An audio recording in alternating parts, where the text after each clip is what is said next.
This hot Magane in a three-piece suit can be as rude as he wants to be to me. Oh my god, this one. I want this one. And he's so tall. Hello. Hi. I'm really excited. We're going to be playing the demo for the Willowmist Emporium of Antiques and Curiosities from 2.5 Studios. They have been hinting, they have been posting about this for months. And we finally have a playable demo.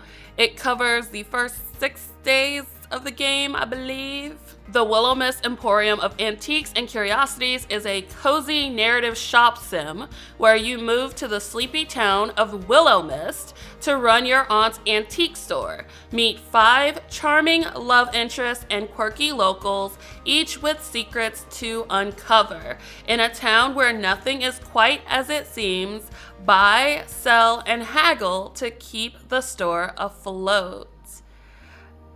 That sounds super fun and super cute. Let's play the Willowmist Emporium of Antiques and Curiosities. This is such a cute little UI. This way to Willowmist. All right. Oh. Oh, it's so cute. It's a train. That is so cozy looking. Please select a game difficulty. Oh God. I'm gonna do cozy mode for my sanity and for yours. I'm not trying to struggle in a game and in real life. To my dearest Sprout. Aww. Sprout hardly seems like a fitting nickname anymore, does it? By now, you must be towering over your mother. She always was a short little thing. Ooh, not you sliding in the shade. Don't tell her I called her that, okay? I fear it would make our relationship even worse than it is now, if that's even possible. I digress. My dearest Sprout, it has been far too long since I last saw you. Still, I picture in my mind a toddler with a mess of orange hair who insisted on wearing their rain boots on the sunniest of days. Aw, see, when you're a kid, you do like dumb stuff. I had this Winnie the Pooh headband that I was obsessed with as a kid, and I wore it all the time. In the middle of the summer, in winter, in fall. It was a winter headband, by the way, and I just wore it all the time. It was even in my class pictures, which my mom was very pissed about. Who would remove their smock lest they get paint on it? Who would turn their nose up at chocolate, but sneak carrots from the fridge when no one was looking? What kind of weird child were we? You always have had your own way of doing things, my dear. That is precisely why I am entrusting you with my greatest treasure, my antique store. Well, for the next 3 months anyhow. Where are you going? After a lifetime of living in the city, a bit of country air ought to do you well. Willowmist is special to me, and I think soon enough it will be special to you. Aww. It has its quirks, which I'm sure you'll realize quickly, but it has a way of growing on you, or perhaps it's the other way around, like a parasite, or maybe a fungus. That's not helpful at all. Makes me not want to go at all. I am only sorry I cannot be there to greet you. Responsibilities pull me away from Willowmist, but you don't have to worry about that. I'm sure you'll hear enough rumors about where I've gone to satisfy your curiosity.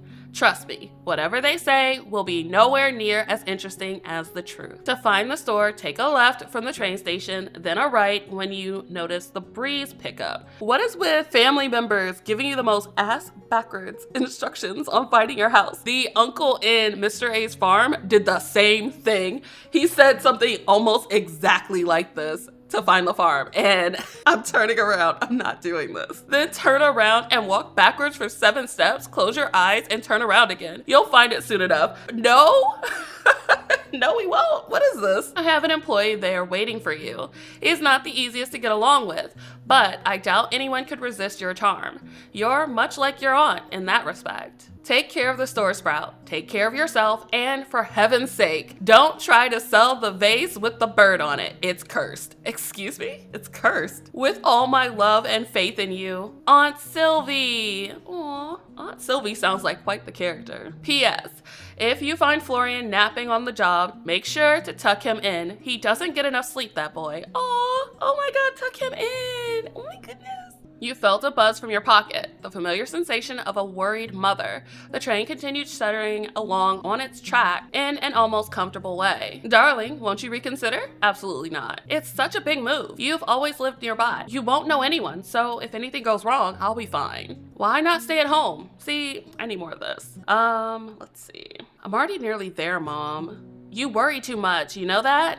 All right, I'll make them turn the train around. Yeah, that part. Yeah, I'll have them turn the whole train around. Operation Take Over the Train and force them to turn around. I think it might cause some trouble for the train behind us, though. I just don't understand why you left so suddenly. Oh, sad face. Aunt Sylvie needs someone to watch the shop, you know that. I'm sure she has friends there. She also has family, you know. Won't you reconsider? No. Sorry, Mom. I love you, but I'm looking forward to a few months away from home. New people, fresh air, and a real job.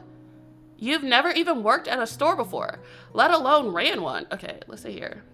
The judgment here. Aunt Sylvie says someone will be there to help out. It's an antique store in a tiny town in the middle of nowhere. I don't think it will be particularly busy. I swear, you got your stubborn streak straight from my sister. Okay, baby, just stay safe, okay? Don't walk about alone at night. Make sure to lock the doors and call me if anything happens. Aw, a sweet, attentive mother. Wish I knew what that was like. Damn, there goes my plans. That's so snarky. Of course, Mom. Wait, oh yeah. I will, Mom. Everything will be fine. Train's about to pull up. I'll text you later. Okay, I love you. XXX. Love you too. Aww, that was sweet.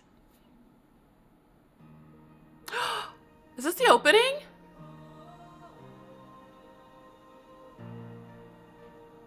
Let's go.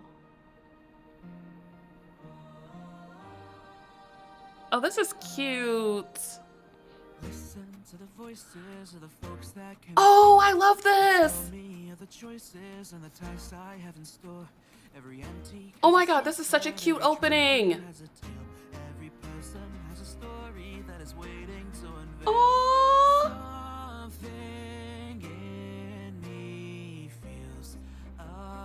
this is so cozy. I would watch the heck out of this anime.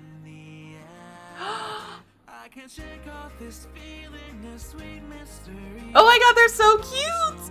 Oh my god, hey! Ah! I love the Ganes! Ooh, who are you? Hi. Oh. Oh, wow. Ooh, mysterious. Oh, those eyes are so pretty.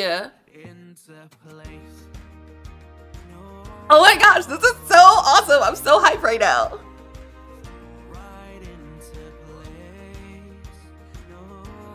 This is so wholesome and warm. I want this now.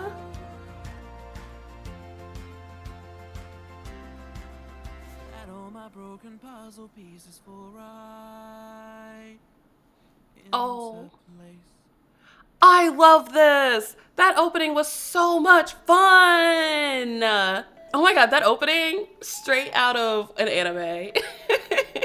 Okay, so we have some minor character customization in Willowmist. I said this earlier, but I'm going to make this a BL run. But I do like that they have different pronoun options for you, and they include the customize, so you can add your own in, which is fantastic. I'm gonna change my honorifics. Body type. Oh, we got baddie either way. Okay, this is the femme version, and this is the masculine version. They're cute. I would smash myself. I wish I could date myself in these games, because sometimes the main character be just as hot as the love interest. Mr. Sage Marigold is just such a cute name. Right, self-love is a thing. Let me date myself. Or a clone. Like, I spent all this time making a hot character and I can't date them? Like, crazy work. But I like this so far. All right, let's do it. Confirm your first name, pronouns, honorifics, and body type. We're good. All aboard. Choo choo. Let's go. The air was chilly as you stepped out of your train and onto the platform, if you could even call it that. It seemed more like a graveyard than any of the train platforms you'd ever frequented back in the city. No matter the hour, they would be completely packed with people coming and going, rushing for reasons you could never quite understand. For reasons they may never understand either. This platform was completely empty. No one waited to get on, and you were the only person who got off, because nobody's going to Willowmist. It's in the middle of nowhere. Where chatter would usually greet you, all that you heard on this quiet platform in the middle of the countryside was the sound of the wind rustling the trees and the chirping of crickets hidden amongst the weeds. Welcome to your new home, Sage. Chirp back! I'm a weirdo. I would totally make cricket noises if I was by myself and no one was around. So I'd be like, what do crickets sound like? Chirp, chirp. No, crickets don't chirp. I mean, they do, but they don't.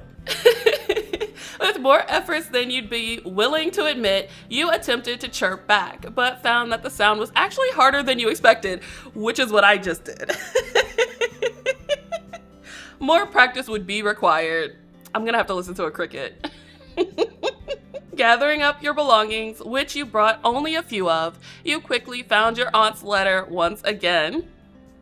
Left from the station, then right when the wind picks up. I'm not sure what the weather has to do with it, but sure. Well, it's supposed to be a pretty small town. I'm sure I'll find it. Oh my god, it's so rustic and cozy. Oh, it's so full of life. Baby, why are you looking like that, honey? So confused. Wow. From the way your aunt had described the quaint countryside town of Willowmist, you had expected 2 shacks and a farm, if you were lucky. Instead, upon taking a left when you exited the station, you found yourself in a town center that was significantly more vast than you first imagined. You smiled as you pulled your suitcase up a small flight of stairs, eyes searching around the beautiful facades and rural landscape. Music drifted out from somewhere, unseen. It seemed almost like the sound of change, of newfound freedom. Ooh, not my character turning on the smolder. Stop flirting with me. I can't date you, loser. A few people passed you as you continued onward, though for the most part you had the street to yourself. Even that was strangely foreign to you. Where you grew up, there were always people around, no matter the hour. You took a deep breath in your lungs. The air was cool and fresh. The scent of flowers drifted towards you as the wind picked up, changing course. So, right now?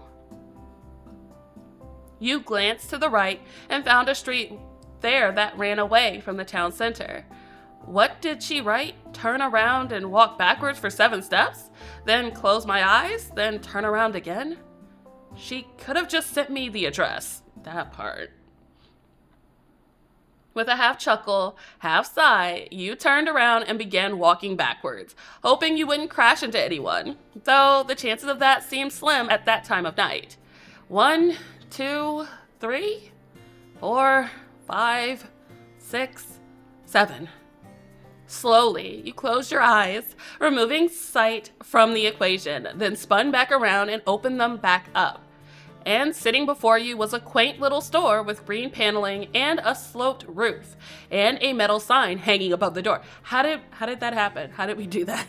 It's magic and mystery. It read, "The Willowmist Emporium of Antiques and Curiosities." There you are. I've been looking for you. You're even prettier than my aunt said. You reached down and searched under the doormat and quickly found the key that your aunt left for you. Its brass surface was marked with blemishes that all seemed to say how well loved this building was. The key turned in the lock soundlessly as you pushed the door open. Let me see. Oh, wow. There's a lot in here. It's very chaotic. Tables upon tables of antiques and knickknacks greeted you. A dozen different lampshades and chandeliers hung from the ceiling, lighting up the space. Wow. She sure has put together an interesting collection. Is collection the right word? It looks a bit too chaotic for that. Exactly. Potted plants dotted the room, bringing a bit of life to the otherwise still space. Carefully, you put your luggage to the side, cautious of knocking over anything and causing what would be the worst game of dominoes ever. And then you walked through the aisles, if they could be called that, and inspected the store. You'd never visited Willowmist before, nor seen any photos of it, yet somehow you felt a strange sense of familiarity? It made you feel at ease, despite being far away from your home for the first time in your life. You dropped everything to come here. You quit your casual job. They were hardly giving you hours anyway, only a week ago. You didn't renew your lease. Fortunately, the timing worked out well since it was coming to an end regardless. Friends back home only found out about your temporary move a few days before your train left. Honestly, though, you weren't that close to anyone. Wow. Hell, we really were not living the life in the city. It always felt like the friends you kept around you had other friends they would have preferred spending time with. Ooh, that is so sad. I don't like when that happens. Ugh, I feel that. That seemed to happen as you got older, the natural drifting apart of people who you once clung to like your life depended on it. You needed a change.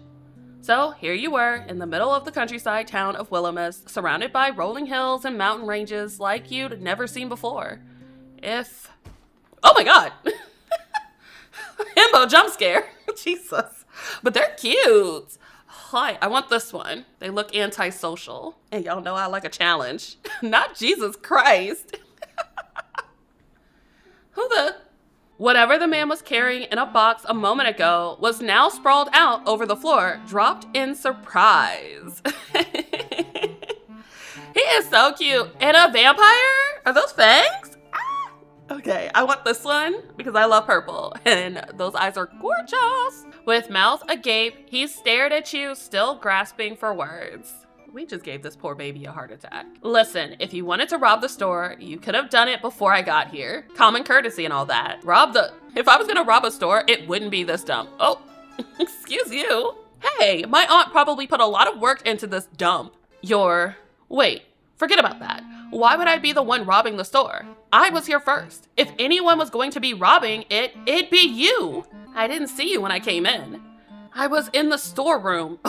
He's so pissed. He's so cute and pissed. Can you prove it? Why should I be the one to prove it? You're the one who just waltzed in here. The man sighed, the most tired, exasperated sigh you'd ever heard, and the eye bags under his eyes seemed to give away who he was. All right. You're Florian, aren't you? Unfortunately. That is exactly how I respond when someone's like, oh, you're Naja, right? And I'm like, unfortunately, yes. What can I do for you? And you must be Sage. Last time I checked, yeah. Why are you here so late? It was the only train coming into town today. Didn't my aunt tell you I was coming? The same way she tells me anything. Vaguely. I didn't even know what you looked like. You nearly gave me a heart attack. Then we're even. God, you're exactly like your aunt. Great. Perfect is what you meant to say. Perfect. I'll take that as a compliment. Oh, I love Sage. I love how sassy Sage is. You shouldn't. Let's see. What are you doing here so late, by the way? What? Don't get along with the boss? What are you doing here so late? Does my aunt really make you work this much overtime? No. I was just neatening up before you arrived. You just said you didn't know when I was getting here. What can I say? I just have an amazing work ethic or something. You're suspicious as hell, but I respect it. Still, you should get some sleep. You look tired. Aww. Did she at least tell you about the living accommodations? Nope, she doesn't really give details, as I'm quickly becoming aware of. No shit. She really just left all this crap to me. I ought to quit. Bad teacher. Imagine quitting out of spite. Yo. But what would I do without you? We don't know each other and we're not friends. You'd be fine. Then how about we be friends? Oh, yes, besties. Let's adopt this introvert, says the introvert. I'm good. You can just sleep upstairs, but it's a mess. Sylvie isn't known for her neatness. A mess is fine. I'm sure I'll fit right in. Whatever, get some sleep or don't. I'll be working for a bit longer. Do you need some help? From someone who looks like they don't know which side of a mop to hold? Nah. It's the side with the sponge, right? Baby boy, what are you doing? I'm kidding. It's a joke. I know how to use a mop. Do you? You've probably been traveling all day. Just sleep. You almost sounded like you care. I don't. Squash that right away. Don't think I care about you, your sleep schedule, or your health. I guess Sylvie didn't tell you anything about actually running the store either. Nope, she said you'd teach me. Like I'm some expert. I just wash the floors. Fine, I'll try to help you tomorrow afternoon. Not in the morning? I don't do mornings. Oh, gathering up your luggage, you started up the staircase. Not gonna carry my bags up is so freaking rude.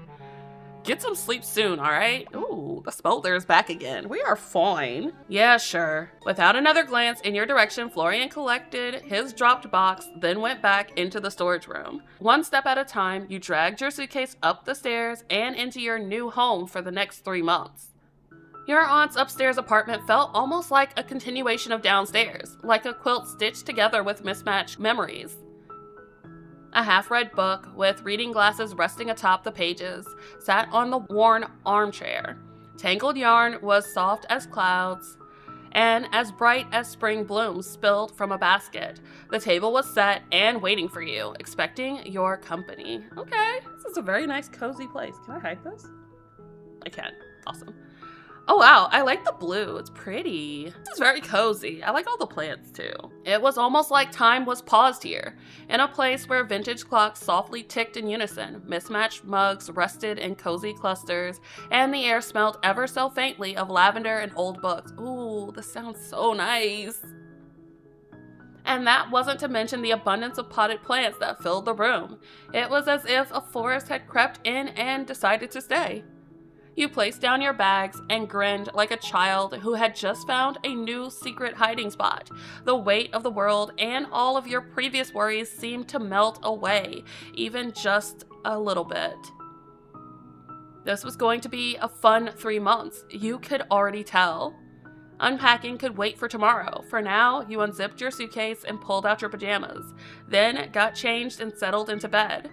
The sheets were crisp and white, the pillows fluffed, and the gentle atmosphere of Willowmist slowly began to help you drift off to sleep. As you laid there, surrounded by the scent of linen, not your own, you swore for a moment you could feel someone watching you. What? But then you fell into a deep sleep, none the wiser. What? No, let's run that back. What you mean somebody's watching us?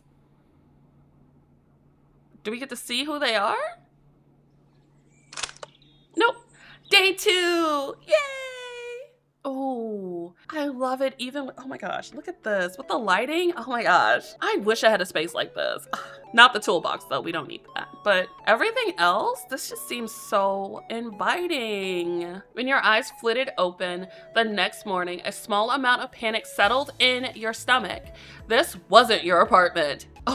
Oh my gosh, our PJs, they're blinding. But look at the little panda, the red panda on it. Oh, is that our spirit animal? Is it a red panda? Because that is so friggin' cute. Right, Willowmist, Aunt's place, not back home anymore. That'll probably take a bit of getting used to. You looked out the window, where you could see sunlight cascading in from between the outstretched arms of trees. It still looked to be early, which was good. You wanted a chance to look around the store before Florian got back. Maybe you'd even be able to impress him. Doubt it. That seemed like a big maybe. You weren't sure, but he seemed like the difficult to impress type of guy. Well, you did like a challenge. Oh my god, I am in this game! This is me! We are going to tease the heck out of Florian, and I cannot wait. That man is gonna hate me. Or love me, whichever comes first. You quickly dressed, then raided the kitchen for breakfast, which you found half-stocked with food. Your aunt left some fresh vegetables and fruits and a few microwavable meals. They'd have to do for now. You'd find the grocery store another day, hopefully. With a pear half-eaten in your hand, you made your way back downstairs. Is Florian there? I hope he is. The store had a different vibe during the day. It seemed almost whimsical, like the collection of some peculiar witch who decided a hoard of lampshades was better than herbs. Oh my god, it's eclectic. This would drive me nuts. We have to organize this. You once again walked between the tables, noting that despite the clutter, everything was dust-free. Florian wasn't lying about cleaning, at the very least. I like this music too. It's so chill.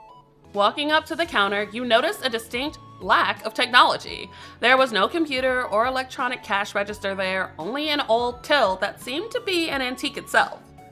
All of the accounts looked to be handwritten in a journal that sat upright in a book standing next to it.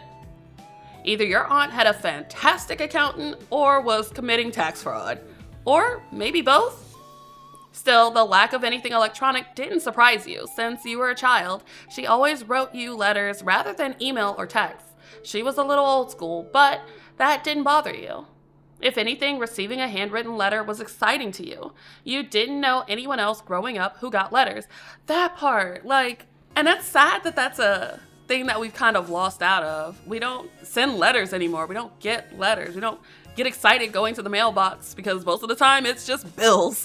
I think we need to go back to that, sending letters to people, maybe. Except for people getting bills, as I said. But no one liked those letters. You understood that greatly now. Yes, as an adult. Standing behind the counter and looking out towards the shop, you felt an overwhelming sense of purpose. This was your aunt's treasure, and she was leaving it to you. Well, for a few months, but that was besides the point. Alongside that sense of purpose was a small yet persistent reminder of just how insane this was. Dropping everything to move to a town you'd never even visited because of an aunt you hadn't seen since childhood. It was exciting. It was daunting. It was exciting. Also, I like that the whole UI changes its color scheme to match the day and night. At least I think that's what's going on here, because now it's orange. Because it's sporty. It was the most exciting choice of your life. You needed something like this, a chance to get to know who you really were. It was a knock at the door that pulled you out of your introspection. A rather neat, crisp knock. If a knock could be neat and crisp, you could see a tall shadow on the other side of the door, but no details apart from that. Florian? You opened the door wide, curiously peering at the stranger on the other side, who looked you up and down, looked at his watch, then shook his head and walked past you and into the store. Excuse you, rude? Shut up, he can be rude. This hot Magane in a three-piece suit can be as rude as he wants to be to me. Oh my god, this one, I want this one. This is my type, oh my god. And he's so tall, oh my god. I love this. I'm sorry, I need a minute. I wasn't expecting this. I wasn't expecting my ideal type to just walk in the front door. Well, I hope you're not about to tell me you're Florian. That will make last night very strange for me. Florian? No, I'm not Mr. Westbrook. I apologize if that disappoints. You can never disappoint me. I want to climb him like a damn tree. Good God, he's solid. The mystery man put down his briefcase on the counter, then began pulling out paperwork and pens from within it. Not sure I've ever met a man that's actually used a briefcase before. I kind of dig it. You kind of dig it. I'm into it. I would like to be inside that briefcase at all times. I suppose I'll just have to wonder endlessly who exactly you are then. I do appreciate a mystery as much as the next person, but... Right, it would be unlike Miss Marigold to leave you with any kind of instructions. Oh, that face. He quickly pulled a business card out of his pocket. I will treasure it always. Emmett Finch, independent accountant at Finch Advisory. Oh, you know someone's important when their name is a part of the business. That part. That means he got money. Trying to be that wife, husband, sugar baby, whichever comes first. Maybe we ought to rebrand the store to Sage Emporium. Shut up, Sage. Emmett and you must be Sage. I'll admit, I have heard very little of you, so we're starting out on equal footing. Okay, Emmett. In short, I am your aunt's financial partner, her accountant, and now, by extension, yours for the time being. We have a lot to discuss regarding accounts, cash flow, and taxes. Oh, boring shit. Such exciting topics for a Tuesday morning. You watched as he pushed up his glasses, then nodded. Any time is the perfect time to talk numbers. I appreciate working with someone like-minded in that regard. Ugh, that was a joke. That was sarcasm. What experience do you have running a business? 0. I had a lemonade stand once.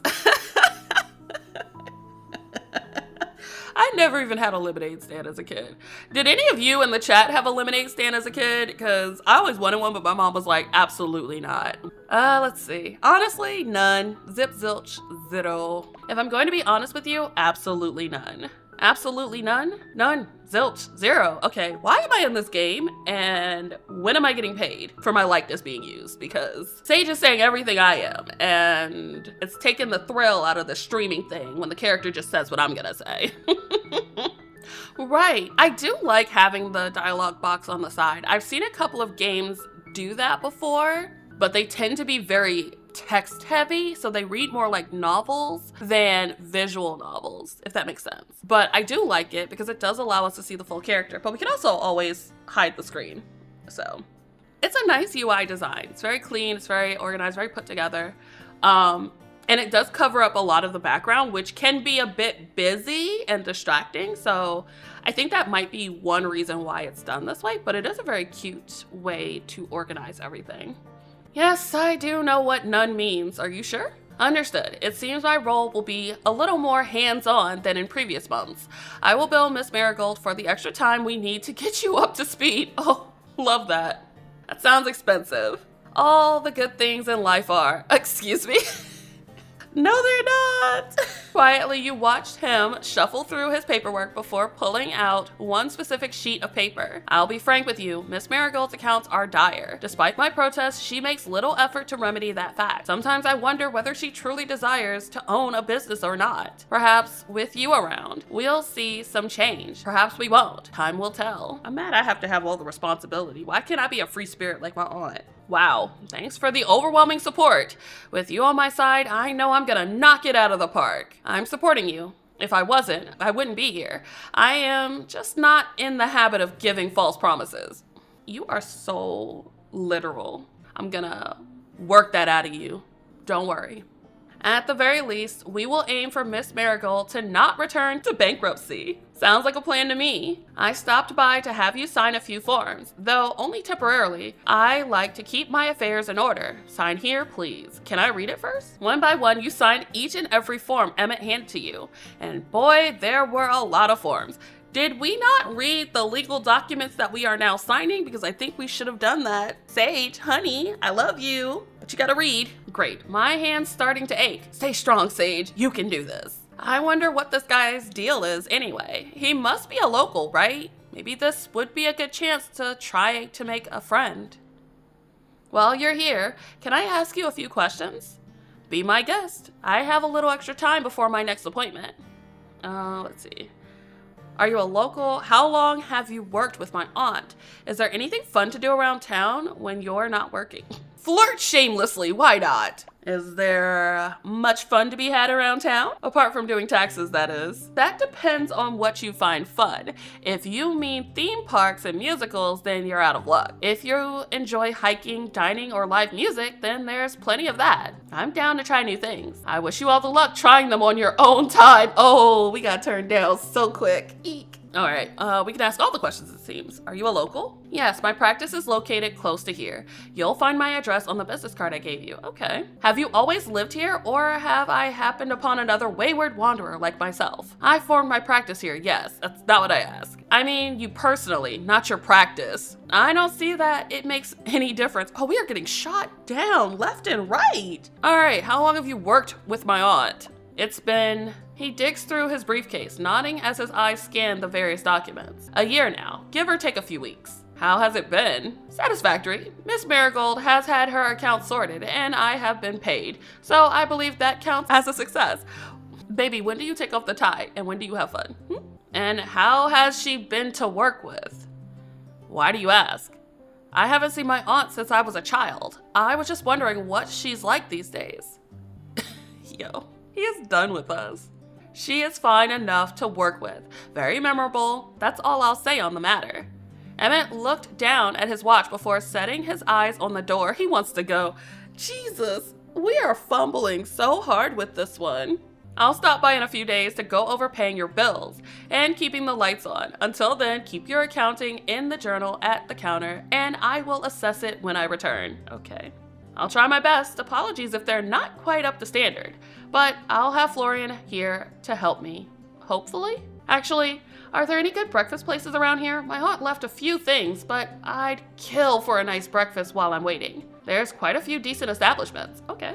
Well, are you hungry? We could grab a bite and have a mini tour of the town if you were up to it. You killed it, Sage. There's no way he can turn you down now, and he will. Emmett adjusted his glasses again, his expression impassive. He's gonna say, hell no. Unfortunately, I'll have to pass. I'm paid for doing accounting, not for eating breakfast and tours. My heart is breaking. We got spurned by a hot, melanated Magane. Have a good day, Mr. Marigold. And he's gone. Just like that, he gathered his briefcase and walked out the front door. The chiming bells, the only reminder he was there in the first place. Jeez, so cold. Oh, look at the pound. Baby, it's okay. I feel it too. We both had our hearts broken today. Aren't people from the countryside meant to be super welcoming? Meeting Florian that Emmett seems a little harsh. Right, we got rejected twice in less than 24 hours. Oh, who is it? You spun back around to the doorway after hearing the bells, but found no one there. Suspicious? Strange? With a shrug, you found yourself turning back towards the store. It would still be a few hours until Florian turned up, so you decided you might as well familiarize yourself with the items around the store while you waited. Or we could check for the intruder. You were surprised to find that a couple of hours barely scratched the surface when it came to inspecting the show floor. There was just so much stuff. And forget the amount of stuff. Absolutely nothing had a price tag on it. Even digging through the paperwork at the counter, you couldn't find any notes about inventory or pricing. You were massaging your temples in stress when you heard the door chimes ringing again. What the heck is going on here? What is this? Wow, he really doesn't want to get sunburnt. Well, he's a vampire, I'm guessing. He does need to cover up. I like the getup. Don't patronize him. Thanks, I don't like the sun. I can tell. Yeah. Did you manage to get some sleep? I guess. Okay, this is going well. Are you going to ask me how I slept? No, he's not, because he doesn't care. If I have to. And if I say you did, how did you sleep? You couldn't sound less interested. Funny that. Well, I'll pretend like you actually care then. Surprisingly, I slept really well. The bed was super comfortable. How fascinating. I'm happy for you, really. With a sigh, you watch Florian drop his satchel bag behind the counter before removing his various mismatched accessories. There's my baby boy. Hey. Hi, beautiful. I don't suppose you worked out how to run the place while I was gone. No, teach me. You really think my aunt would make it so easy? She never does. Fine, I'll explain, but I'm only going to do this once. If you don't pay attention, I'm not repeating myself. Okay. Even if I say please, this man is gonna throw me out. I'll ignore you. Pretty please. I'll ignore you even more. We buy things for cheap, then sell them for more. That's pretty much the gist of it. Okay, and what? That's all you're going to tell me? What else is there to tell you? That's how it works. I know how stores run, Florian. Then why am I bothering to explain it to you? Okay. Sir, you need to tell me how to do this. I cannot run this store if I don't know how to run a store and I have no experience. Use more words. You gotta give me more details than that, or I'll run this place into the ground. That part. Guess I do need this job. Yeah, fine. Buy stuff, sell it for more. Also, keep it clean or no one will want to come in. Right now, we're pretty much out of rubbish to sell, minus a few things I put behind the counter. We're what? I thought you were going to listen to me. How can we nearly be out of things to sell? There's stuff everywhere. You watched him as he looked around the room, then shrugged. They're just your aunt's decorations. I'm sorry. All of this crap is decoration? We don't sell this stuff? What do we sell? All of that is decoration. I guess, I don't know. I don't make the rules, I just help out. That's crazy. How does anyone know what's for sale and what's decoration? I don't know. Fine, it's all just for looks. I can deal with that. How much do I sell things for then? Whatever you want to sell them for. Are you kidding me right now? How would I know? I'm not an antique salesman. You better become one quick then, if you don't want to go broke. I'm regretting all of my life choices. God, what have I gotten myself into? A mess. I wouldn't take on your job if my life depended on it. Thanks, Florian. Appreciate it. Just keep track of how much you buy shit for. Just keep track of how much you buy shit for in that journal on the counter. You should be able to eyeball how much things are worth, but you'll get better as you go, probably. What? What does that even mean? You can probably just adjust the price later if shit's not selling. Doesn't really matter, not shit. Let me see what we've got then. Checking behind the counter, you noticed a handful of small knickknacks. They weren't much compared to the rest of your aunt's decorations, but they'd have to do. All right, well, now what? You're the boss. I like the sound of that. Are you gonna call me Boss Sage? If I really have to talk to you, I'll probably just call you Sage. Damn.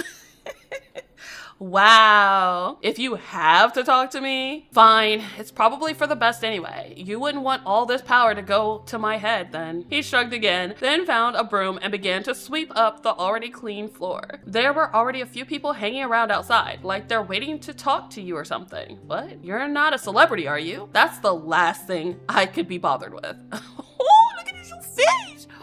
Oh, he's so pinky. I love him already. I just want to keep him and torment him for the rest of his existence. Not the last time I checked. Last time I checked, my Twatter account had 35 followers, and most of them were bots. Ooh, yikes. Probably not a celebrity then. Probably not. No, I'm just fresh blood. You walked towards the door, then flipped over the sign to open. Outside, the afternoon sunlight filtered down like liquid gold, hitting the cobblestones just right. The trees swayed gently in the light breeze, and the cool air carried a faint scent of pine and distant baking from a kitchen unseen. The writing in this is so descriptive. It definitely paints the scene. I feel like I could smell the baked goods and pine in the air. You breathed in deeply of that air for a moment, and it felt like an old friend stopping by to visit. Warm, comfortable. Hey, Florian. Florian. Huh? Oh, right. I forgot you were there. Wow. Wishful thinking, I guess. Jesus. I'm going to speak to you so much you won't be able to forget me next time. Great. Have you ever felt like you were being watched around the store? By the way? Watched? You're watching me right now. Does that count? No.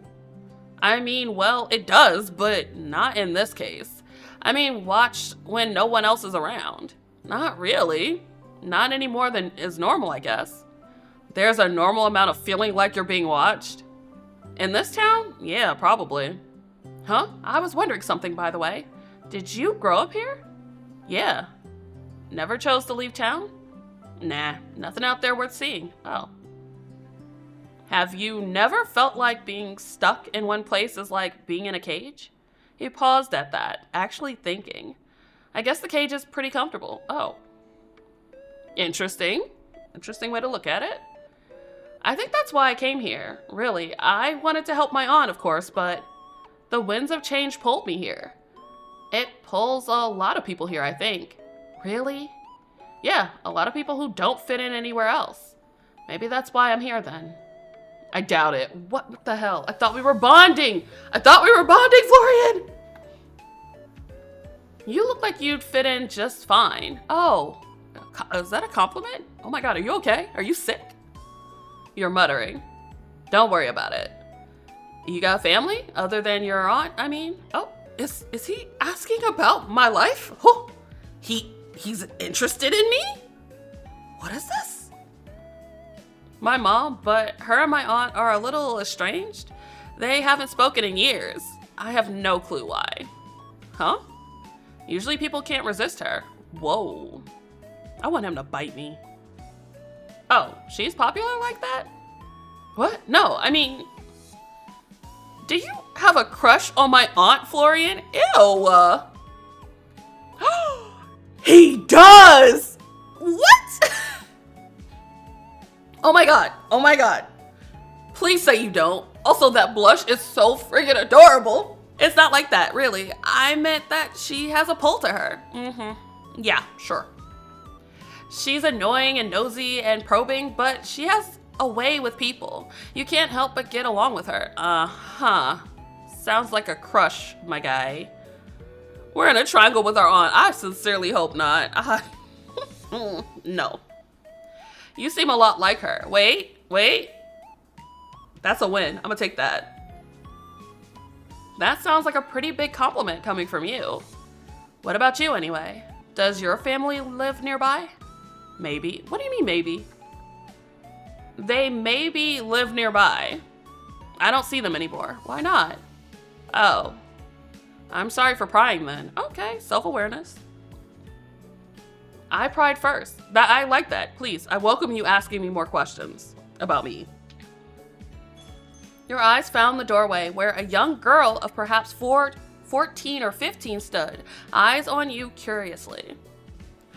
Oh, they're so cute. Look at the little pigtails. You're not Granny Sylvie. Hi. Damn, how old is our aunt? I can pretend to be if you like. That's so fucked up. I can pretend to be if you like. I guess if I squint, you kind of look like her. Nah, maybe not. The way you stand is different. I'm Sage. Granny Sylvie is my aunt. I'm just helping to run the place for a while. The girl studied you, crossing the room with a strange litheness to her movements. Standing before you like that, she leaned in close. You're right, it does give kind of a Hogwarts vibe. Hi, I'm Vienna, like the sausages. Sometimes people call me Vivi. Vivi! You look very interesting, you know?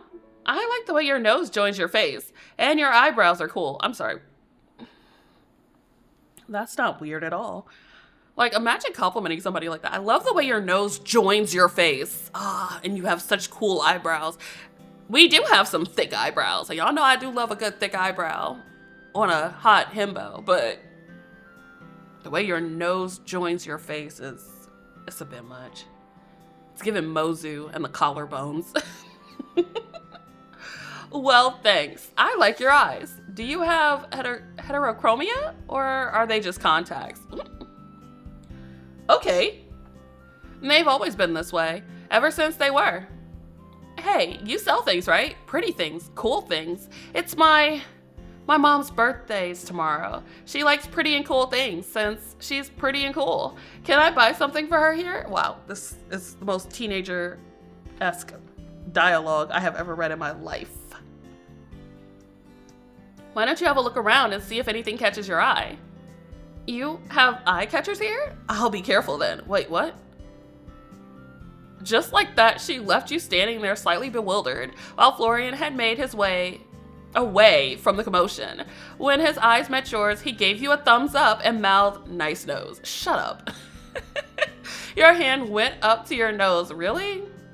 It was a nice nose, I guess.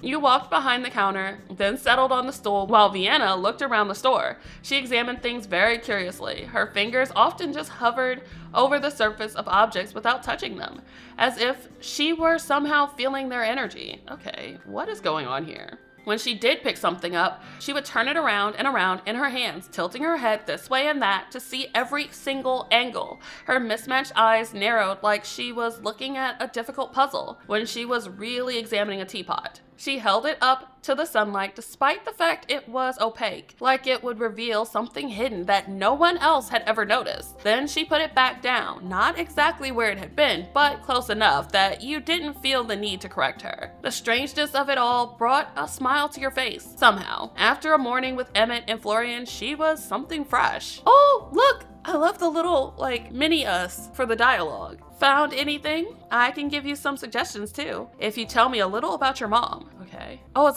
this the store part of it? She's really good at finding things. She a Hufflepuff? Not just keys or socks, but things you didn't know you lost, like hope or patience. I'm sorry, what? Yeah, she's good at finding those. Is your mother a witch? Oh, she laughs at colors too. Bright colors, happy ones.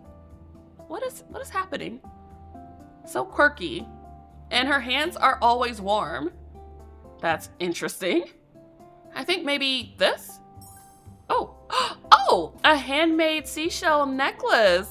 Did we sell it? Cool. I think she'll like this. She likes shells. They're so quiet. I bet it knows how to listen too. What? Thank you for your help. You're cool. I wish that would have stayed on screen longer. That was interesting. I didn't do anything, but you're welcome. Hey, if you ever need anything else, we'll be here. Thanks. I think I'll come back again. Maybe on another day when the sun is shining, or maybe not. Okay. Great. Get home safely, all right? And I hope your mom likes the gift. Vienna waved towards you, then headed out the door with her purchase in her arms. Yeah, she's very Luna Lovegood coded. Oh, we got a congratulations from our baby boy. Florian is proud of us. Thank you, baby. I did that. I worked so hard for you. Now, what do I get for a reward? I hope they're all that exciting. Do you know her? Do I look like I know every single person in town? You're right. Honestly, no, you look like someone who would go out of their way not to know everyone in town. I mean, does she stop by the store often? Not that I've noticed, maybe once or twice, but I don't know. I'm usually in the storeroom. I can tell. You look like you need to get some more sunlight, mister. Oh my God, I love the little tongue out. Oh, the teasing face is cute. No thanks, I burn easily. They sell things for that, you know? Sunscreen, aloe vera. Why do you care? I don't know. I don't really. My aunt said to look after you. And if I said I've fallen hopelessly in love with you, yes, that's my choice. And if I said I'd fallen hopelessly in love with you at first sight, would you believe me? No. What? Look at the blush! He's flustered! Ah! And that I could get lost in your eyes for hours upon hours? That's complete nonsense. Oh, you are beautiful. Yeah, it is. I'm just pulling your leg. We work together now and will be for the next 3 months. I'm just looking out for you. Aw, get used to me caring, all right? I love his blush. Yeah, sure, whatever. I didn't ask you though. The bell chiming for the second time that afternoon drew you both away from your conversation, and Florian used it as a chance to retreat back into the supposed storeroom. Titties. Who is this?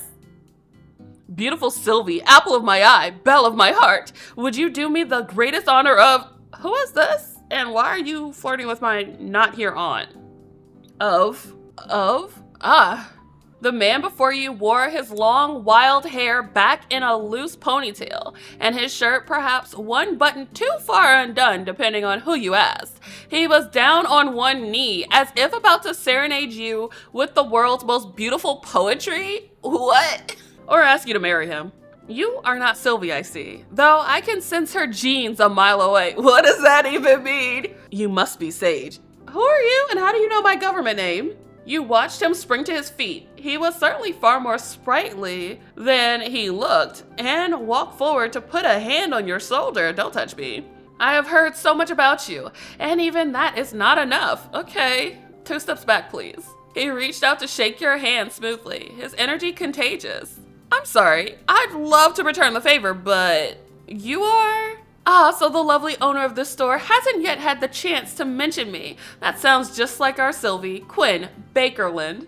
At your service, occasional poet and full-time chef. Oh, you can cook. Hello, hi. And you and my aunt are... No, you misunderstand. Okay, what am I misunderstanding? She is the most beautiful woman I've... Is she the most beautiful woman to ever grace this town? Yes, of course. Does my heart become a flutter when she walks into a room? Certainly, without a doubt. Do I near fall to my knees every time she speaks my name? That should be obvious. Okay, we all deserve a man like Quinn, who worships everything about us. You know, we all need a partner like Quinn. Where was I? Waxing poetic about my aunt. Your relationship to my aunt? Right. Yes, we are dear friends.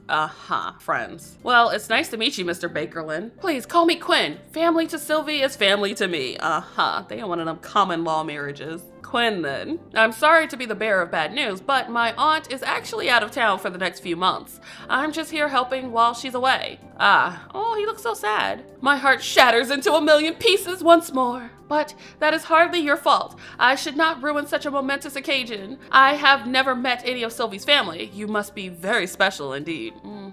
He said, I'm looking to be your uncle, that part. definitely is. Okay, we're really close despite the odds. To be honest, I haven't seen her since I was tiny. I guess it's special that we're close despite that. From the way she speaks of you, she thinks of you incredibly highly. What did you want my aunt to have the honor of then? This is most fortuitous. There is no one that could take our lovely Sylvie's place but you, of course. Are you flirting with me or what? Are you fond of fine meals, beautiful atmospheres, and live music? All three, yes. Yes, yes, and yes. Divine. Oh, the sparkle. I love it. I have a restaurant just off the main street. I have just created a new dish. I call it my crimson risotto. Ooh, roasted beets, rich vegetable broth, a swirl of cream, and topped off with mushrooms. Ah, my mouth salivates at the thought. Ooh, you have my attention. Are you gonna feed me for free? Please, would you do me the honor of sampling my new dish? Absolutely. Who am I to turn down a meal? That part. Delightful. But I need some time to prepare. Tomorrow night, I will astonish you with the finest food in Willowmist or beyond. And before I forget, welcome to Town Sage. There's no other place like it. You'll be calling it home before you even realize it. Thanks, Quinn.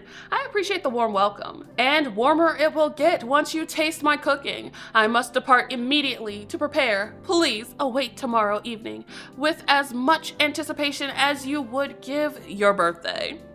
Okay, he's a bit dramatic, but I like him. With the heartiest laugh you've ever heard, Quinn left the store with a grin that nearly went from ear to ear. The soft, near evening sunlight drifted through the doorway as he left.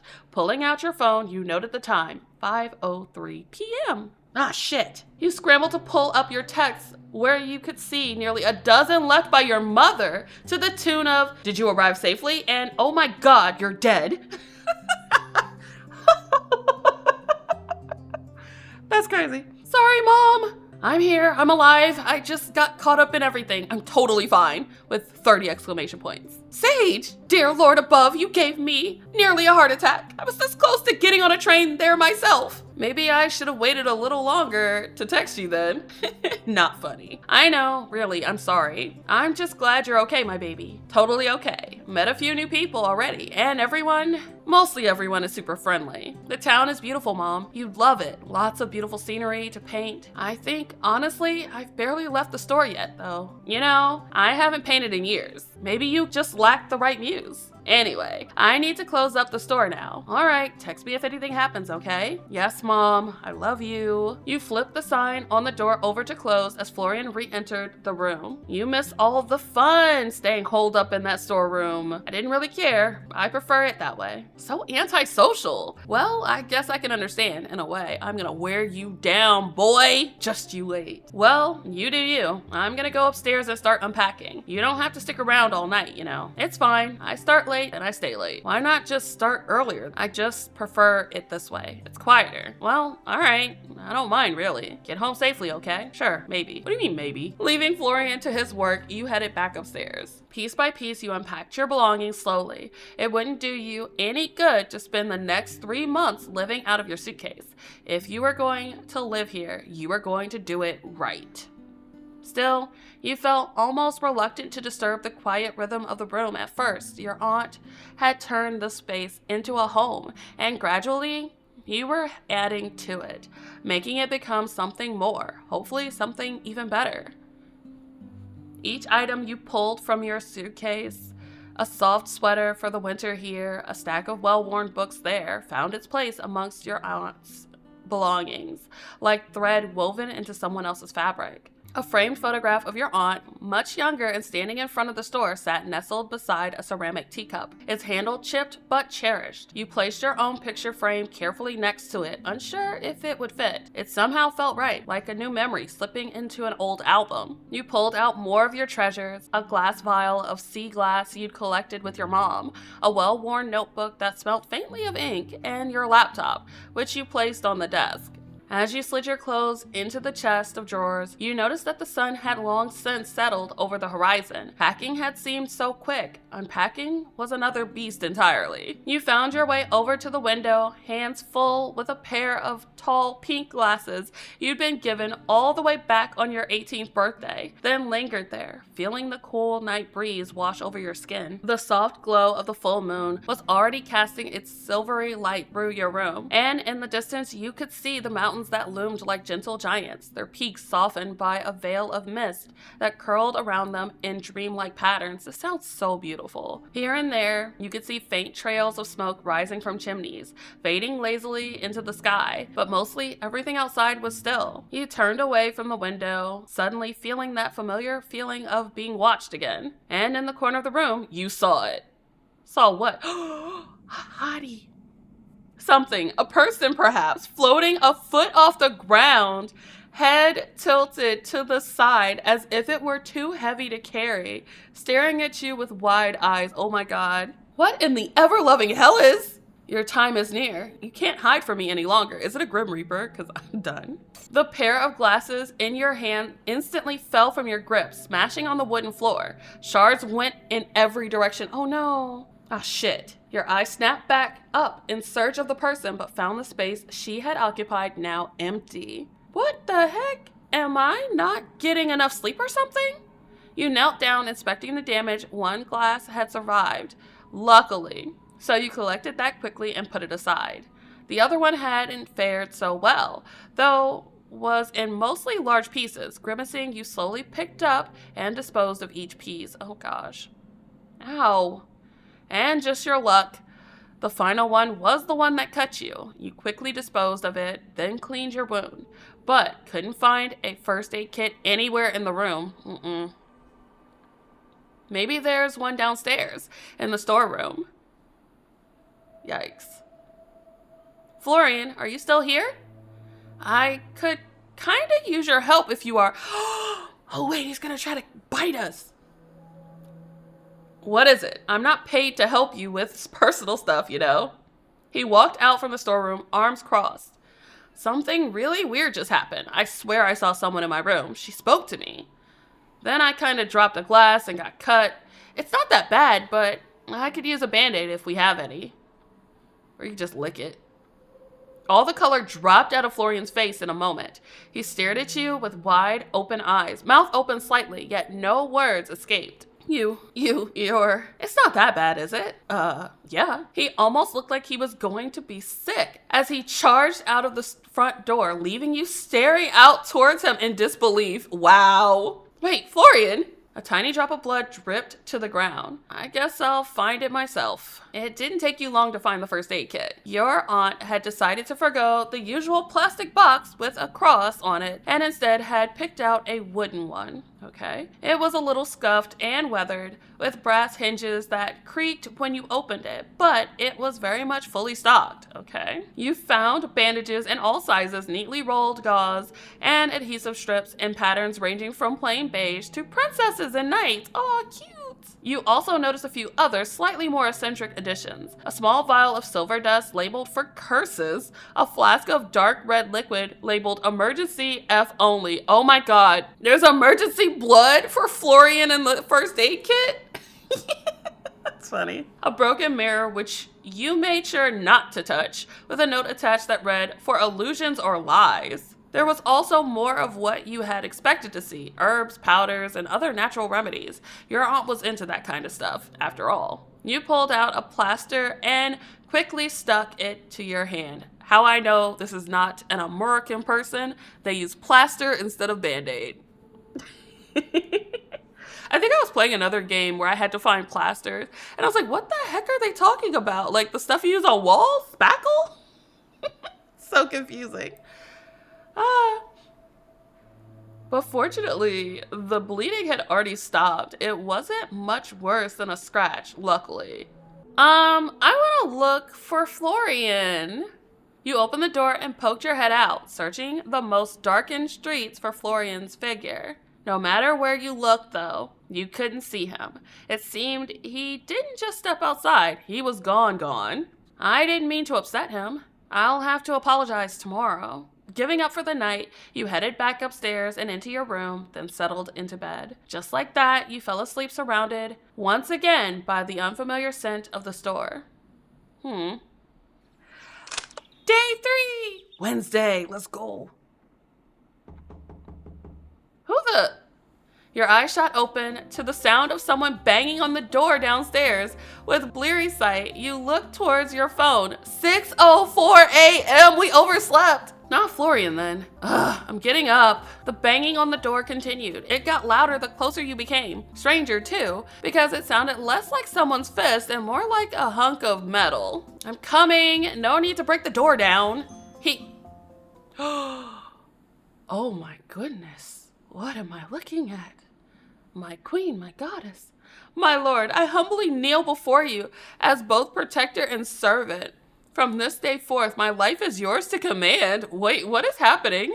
I, Dame Lucille del Rosario of the Order of the Crown, do hereby swear an oath upon my honor and my blade. No harm shall come to you while I yet draw breath. Your enemies shall be mine, your struggles mine to shoulder. Like, what are we doing? What the hell? The mysterious knight lifted her head, looking directly towards you. You thought. It was hard to tell with the whole helmet thing going on. Even if it shall cost me my life, I shall stand by your side. I ask for nothing in return but the chance to serve a worthy cause. By my oath, I shall be your steadfast shield and your loyal sword. Okay, that's a lot of commitment. Yeah. At 6 in the morning? My dude? Honor and stuff is great, but at 6 in the morning? Nah. Honor and servitude, no time limit, my lord. Okay. The suit of armor rises, straightening out to stand taller than you. I think I might still be a little confused. I understand trust does not come easily. Please rest easy, my lord, for I shall prove myself worthy of your trust. How? Okay, hold on a sec. First of all, please just call me Sage. I'm afraid I cannot, my lord, for that would be improper. Please, if you wish it, then I will make it so, Sage. Thank God. Keep calling me my lord, and it's going to awaken something in me. Excuse me, you kinky little freak. Okay, good. Now, what's with the whole getup? Getup? The armor? My deepest apologies. It was not my intention to arrive here underdressed. I beg your forgiveness. Underdressed? This is underdressed? What do you mean underdressed? You're in full armor. This set is hardly more than a ceremonial. Lady Sylvie gifted... Wait. This set is hardly more than ceremonial. Lady Sylvie gifted it to me as a gesture of goodwill, and I wear it with pride. Alas, it is ill-suited for the trials of battle. What kind of Don Quixote mess is this? A fine display to be sure, yet lacking the weight and reinforcement required of true combat gear. Yeah, that's that fantasy armor for sure. Lady Sylvie deemed my true armor too imposing for daily wear. Intimidating, I believe she said. I agree. Rest assured, should the need for battle arise, I shall be ready. The armor gifted by Lady Sylvie may shine with splendor, but my true steel lies close at hand, prepared to serve. What is happening? You know my aunt? I think everybody knows your aunt. One moment. The knight tilted her head slightly, then reached up to pull the helmet free from her head. For a moment, her face was obscured by the shadow of the morning light, but then she shook her head. Oh God, she's gorgeous. Jesus, she's hot. You watched on in amazement as waist-long hair tumbled free in soft waves, brushing over the polished shoulders of her armor, framing a serene, resolute face. Goodness. That's a baddie. You better get that one. Oh my God. Her eyes met yours, clear and steady. Holy shit. Where did all that hair come from? That is the takeaway here. That is the surprising part. The fact that all that hair fit up under that helmet. Not the fact that she is drop dead gorgeous. Oh my God. Sage, honey, what are we doing? I feel like there's so much to unpack here. Please forgive the dramatic display, Sage. Helmets do little to flatter, but duty requires practicality, even at the cost of appearance. To answer your previous question before making your acquaintance, I was in service to Lady Sylvie. With your arrival, it passes on to you. Excuse me? Do not fret. I will not stand in your way. You will hardly know I'm here. But while you are in this town, I will protect you and this store with my life. Are you serious right now? I'm not totally sure that will be necessary, but thank you. I am but a humble servant. Your thanks is kind, though unnecessary. You watch as Lucille, now helmetless, takes her place beside the doorway, sword strapped to her hip. I must also beg your forgiveness for not being present upon your arrival. I have had troubles with one of the contraptions in my place of living. What Lady Sylvie calls my apartment. I'm sorry. Are you for real right now? Are you a real person, or like, did you come out of a fairy tale book or something? A contraption? Yes, a magical device that produces water, as if from thin air. I believe a curse was put on it, and water began to flood as far as the eye could see. Oh, God. Fortunately, a sorcerer removed the curse, and now it works as intended. You had a plumbing issue. Does she mean her sink broke? So, okay. You work with my aunt, but your sink broke yesterday, so you couldn't come to greet me? That is correct indeed. So you live nearby. Yes, though I am not originally from this town. Oh, me either. We have something in common. Not us turning on the smolder again. Jesus Christ. Sage, it's 6 in the morning. I hail from the kingdom of Valendale, which was once present in these lands. Never mind. I see that you are still in your night clothes. Do you require help in dressing? Yes. Please disrobe me, please. Oh my God. Huh? Are you offering to undress me right now? I believe that getting dressed requires one to first be undressed. Yes. You need not question my intentions. They are entirely pure. I only wish to serve. Serve. Sage's face. It is too early for this.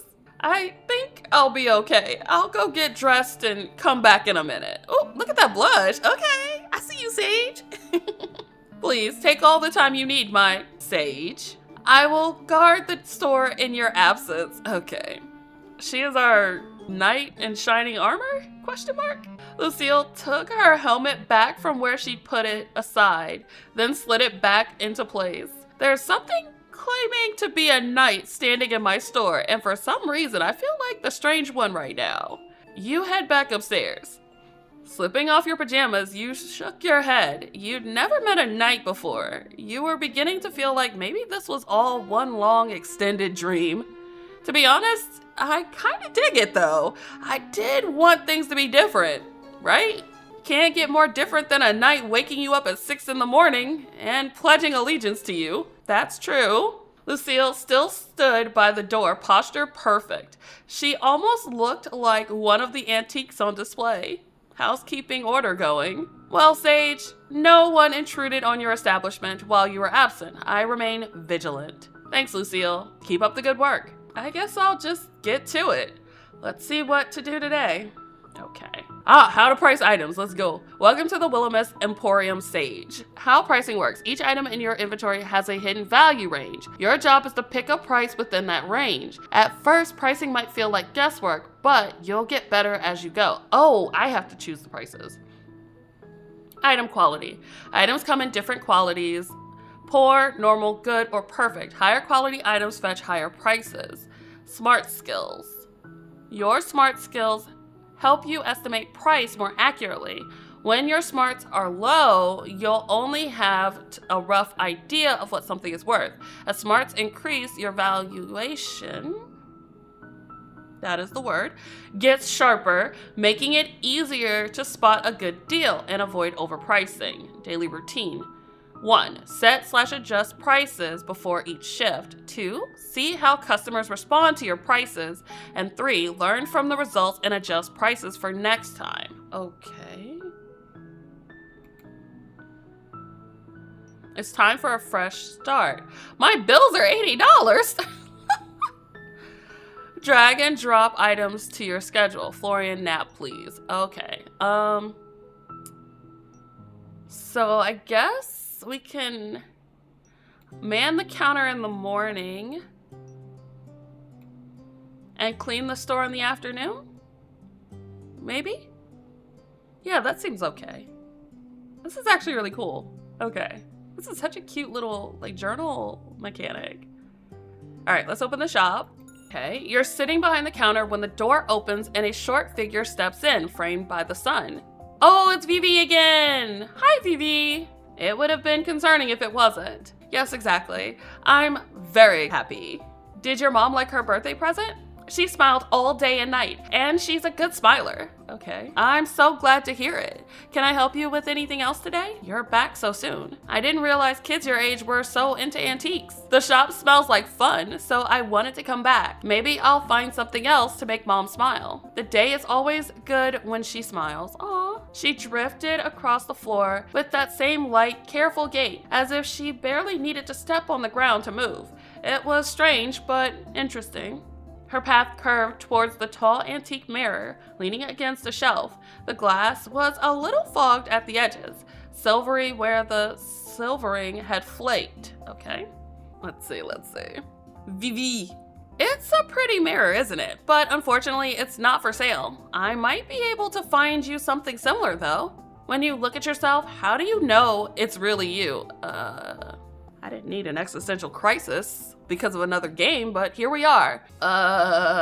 That's a pretty big question for an otherwise quiet day. I like big questions. They fit more wonder inside. Girl, get out. You step closer in the mirror, your reflections lined up side by side. For a heartbeat, something odd flickered. Vivi's mismatched eyes swapped left for right. Wait, what? And then the glass looked perfectly normal. You blinked once, twice, confused. Well, I know it's me because I remember being me. I just trust my reflection. I don't know, bro. I know it's me because I remember being me. I've had this face forever. How could I be anyone but me? What's happening? But history is heavy and memories can change. Do you think they could ever take a person away from their reflection? What in the heck? Sometimes I feel like I don't deserve my reflection. Well, oh, honey, no. You're perfect. Like I'm wearing something very beautiful that belongs to someone else. Oh my God. No, wait, like somebody else's skin? Should I be reassuring Vivi or should I be afraid? Because I'm conflicted here. And if I breathe too loudly, it might notice and ask for it back. What Twilight Zone nonsense is this? But I want to keep it. Keep what? The skin you're wearing?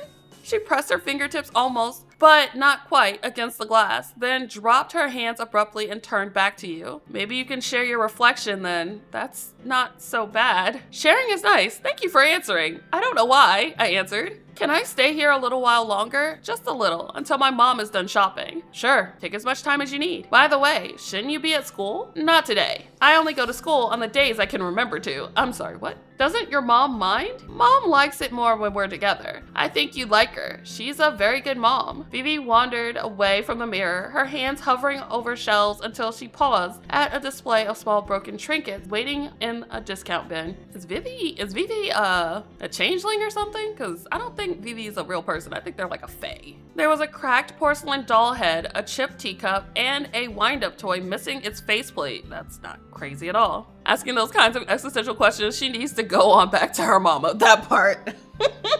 Can I touch these? Sure. Be my guest. They're too damaged to sell anyway. If you find anything you like, you can just take it. She crouched down and gently lifted the doll head, tilting it this way and that. Then she picked up the broken toy and studied the round face where its face had once been. Her mismatched eyes lit up with some curious idea. With surprised deftness, she set the porcelain head against the toy's body, pressing the edges until they fit with a strange, uncanny snugness. The toy stared back at you with wide painted doll eyes, its small key clicking faintly when Vivi gave it a twist. That's not terrifying at all. The figure lurched forward with a stuttering hop, the borrowed face bobbing as if it belonged there all along. Okay, it's witchcraft. See? Now they're both happier. The doll gets to move again and the toy isn't faceless anymore. I'm sorry, did you speak to them? Did they speak to you? Because... It's better when broken things share their parts. Then no one has to be alone. Okay. Get out of my shop, you witch, you demon. That's creative. I don't think I would have thought of that. Me neither. They're both happier now, even if one is gone and the other is a bit wrong. What does that mean? I'm impressed, Vivi. Maybe I should hire you to fix all of our broken stuff. Sage out here always looking for an opportunity. I could help, but Mom is done shopping, so I have to go. I can come back later if that's okay. I'm sorry, how did you know your mom was done? I'd like that. Have a nice day, Vivi. And tell your mom I said hello. I will. She'll like you, I think. You both smell like home. What does that even mean? What is your home like?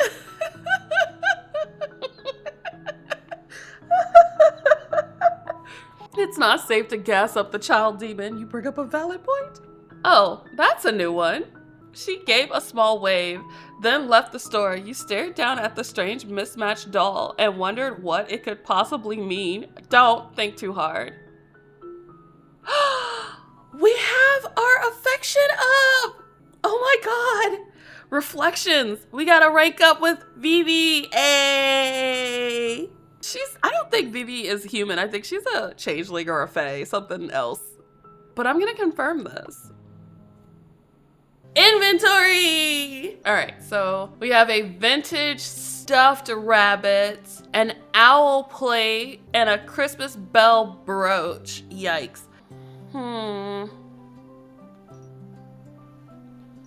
Let's see. The doll is in poor quality. It's common, and I have to come up with the price for it. Yikes. Okay. Let's see. The price is between $1 and $17. I'm gonna say $5.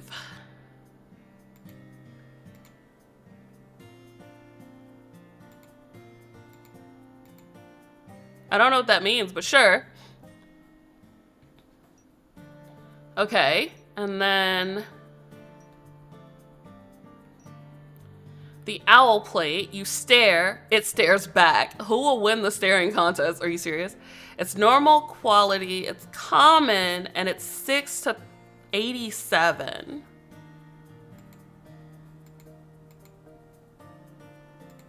Oh, I type it in. Ha, okay.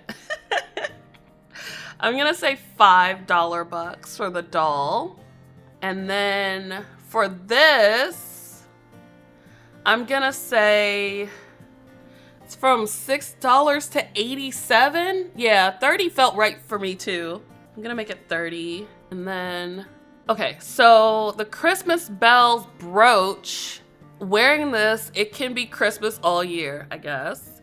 It's a normal quality, it's common, and it's 2 to 43. I'm gonna go for 15. No. I'm gonna go for 15. I'm gonna go for 15. It's not too high, but it's not too low. Yeah, let me put 15. All right, lock that in. All right, so these are the prices I'm gonna go with. I hope people agree. Okay, you get seated behind the counter, ready for today's customers. It's Emmett! Hi! Hey, baby boy. Good day. I had a gap between clients and thought I'd check in. Oh my gosh. The bells chime and a customer comes inside. Welcome. Vintage stuffed rabbit has more charm than I'd like to admit. Oh, he likes plushies. Okay. Unexpected. Fair enough, I'll buy it. He bought it for $5. Yay! Probably not haunted. It's crazy. We sold the bear. Now we're at $62. Until next time, Mr. Marigold. Bye, baby. The customer leaves the store. You saw one customer today, but no one else is coming now. Damn it. The door chimes rang as someone clad in protective gear once again entered your store. You look down at your watch. 11:58 a.m. Perfect time for a break. Florian! Morning, baby boy.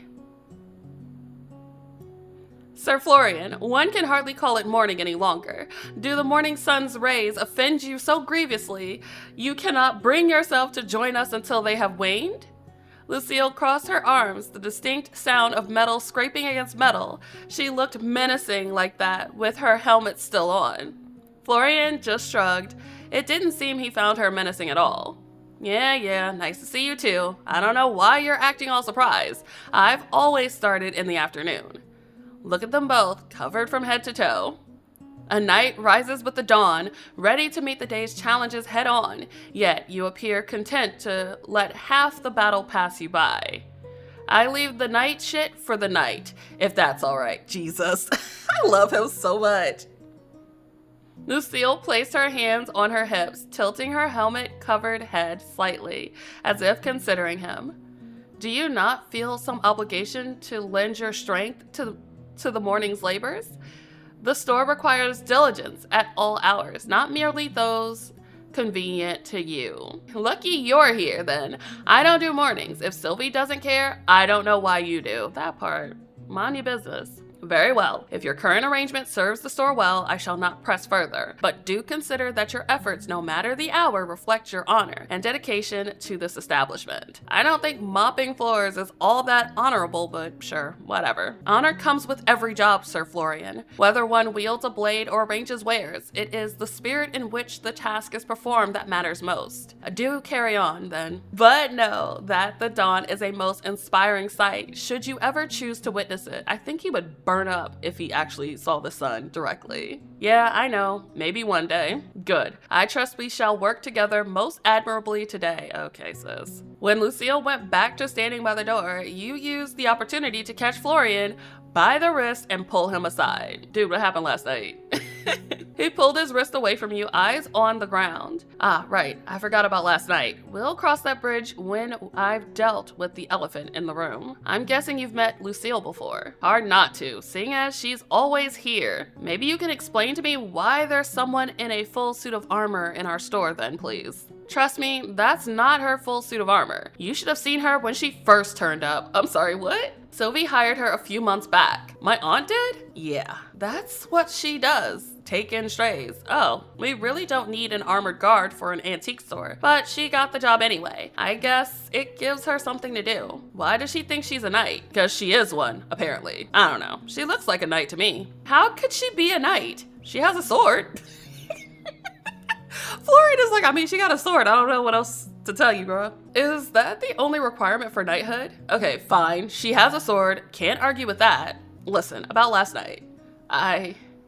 Florian looked back down to the ground again, avoiding eye contact for a few moments before sighing and looking back to you. I'm scared of blood. You're scared of blood. Huh? That's all it was. I was surprised. Sorry.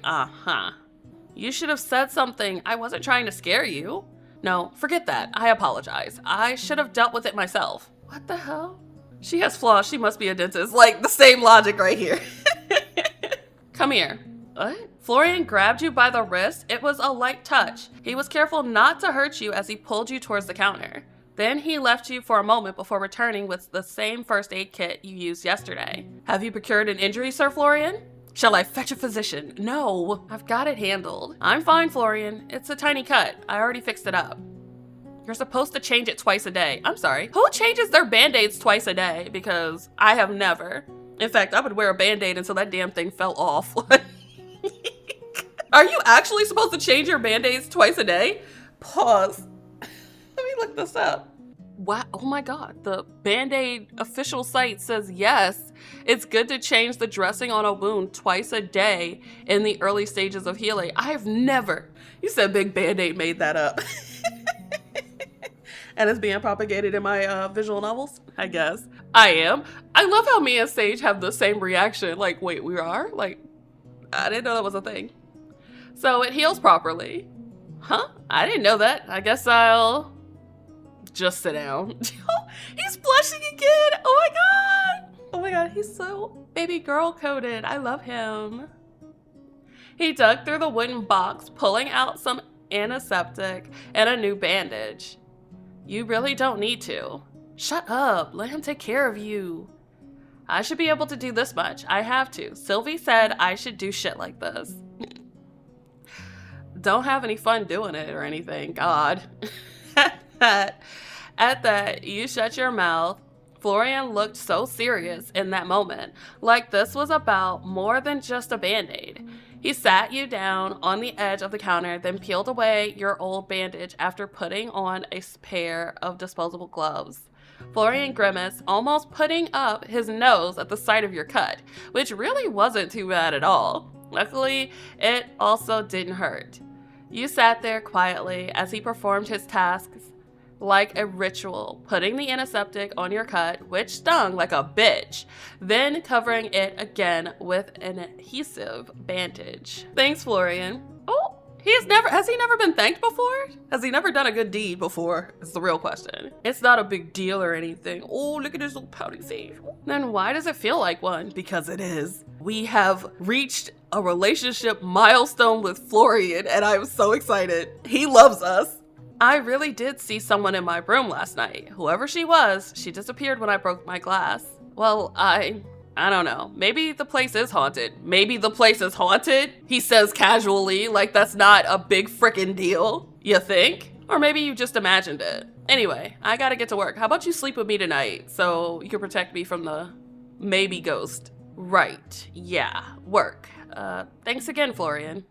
You dropped a full bucket of steaming soapy water onto the wooden floor, sighing as the weight left your shoulders. I wonder when the last time this floor got mopped was. I always see Florian sweeping, but you dragged the heavy mop across the floor, making long, looping motions. Sage, you wield that mop with all the grace and power of a master swordsman. However, if I may offer a suggestion, oh my god. Please, I'm all ears. Lucille smiled, then walked behind you, gently reaching around as if she was going to embrace you. But instead, she took a hold of the mop, her arms looped around your body. Ooh! Like this. Ooh, okay. I do like being a little spoon. With a gentle, graceful motion, she swirled the mop across the floor. The secret is not to swing, but to caress. The water should glide across the floor as effortlessly as the wind through the leaves. Okay. That was real sexual. It wasn't supposed to be, but it kind of was. I didn't realize mopping was a part of being a knight. But all right, let's look at the characters real quick. Yes, this is us. So in the game, you can play as a guy or a gal. We're gonna make it a BL because I always try to make games BL, of course.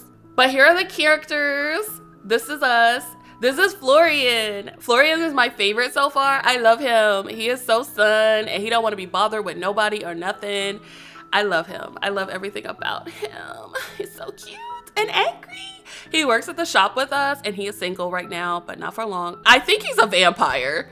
I think I'm like 1,000% sure he is a vampire, but it hasn't been confirmed yet, so we'll figure it out. And then there is Emmett. Now this is the tree that I'm trying to climb as well.